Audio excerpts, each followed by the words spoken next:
Kakatapos lang ng meeting ng asawa ko dito sa Makati at dahil wala akong magawa sa bahay, sinamahan ko na rin siya. At dahil meron na rin akong pupuntahan na event dito sa Bigo at sa Makati rin pala yun, ayan, naglakad na lang din kami para makatipid. Buti na lang malapit yung event ng Bigo dito sa pinuntahan ng asawa ko kaya nilakad na lang din namin siya. So habang naglalakad kami, ayan, bili ng kung anik-anik sa online shop. Pinili na rin namin maglakad dahil namimiss na rin namin maglakad na malayo-layo and then ayan, walk-walk lang kami hanggang sa makarating kami ng Poblacion Makati. At nakarating na rin kami dito sa Atmosphere Poblacion at nakita ko na rin dito si Barbs. Ayan, early bird na naman kami for the merch. Lagi kami ditong early bird dito sa Bigo event para makakuha kagad ng merch. And then yung event ngayon is Bigo Clan Clash. So ang peg niya is like Squid Game. So puro palaro ito. Ay, palarong pambansa, ganarn. O palarong pambakla.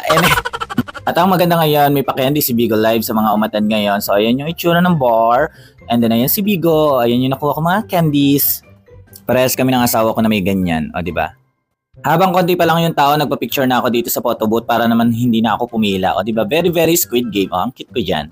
Ito yung stage, ang ganda, may bigo na malaki, o di ba? Ready na for the fight Squid Game, ganun. Ayan ang picture namin ng aking asawa. Solo kami ng picture diyan para marami kaming picture, ganun. Ang nakuha ng asawa ko, ayan hat, ang cute na, o di ba? And then ang akin naman is bag. Dumating na rin yung isa kong kaibigan na si Anisette. Ayun o, di ba? Ang pagkaganda. Isa din yung Bigo host. And then ayan si Ligaya. And then si Ate Lea. Maganda dito sa mga pag-attend ng mga Bigo event na to. Nagkikita-kita personal ang mga Bigo host. Hindi lang sa cellphone or kaya sa live stream. So ayan, nag-start na rin yung pag-games. O Pak, di ba? Laban na laban kami dyan. Oh, di ba? O Pak, sasali ko for the merch. Hindi ako papatalo dyan. So ayan ka. So magkakasama kami dyan ni Leia and then nila Anisette. Ayan, dahil nga maliliit sila. Ayan, for the buhat ang person.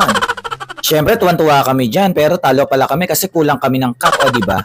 Lahat ng kasali dyan is Bigo host talaga. So talaga nag-enjoy talaga, puro fight, puro games, o diba? So nakaka-enjoy talaga na itong araw na to. Puro laro lang kami para kami bumalik sa pagkabata, ganun. At eto na nga ang final game at hindi inaasahan na yun.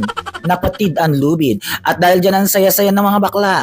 At ang team namin nanalo ng 3rd place, okay lang. Kahit hindi namin napanalunan at nakakuha rin naman ako ng Bigo Tumbler, masaya na ako dyan. And then congratulations sa Yellow Team at nanalo kayo ng 100 beans. Ang equivalent ng 100 beans is like 25,000 pesos. So congratulations. So ayan, tapos na ang Bigo event. Yun na lang, bye-bye.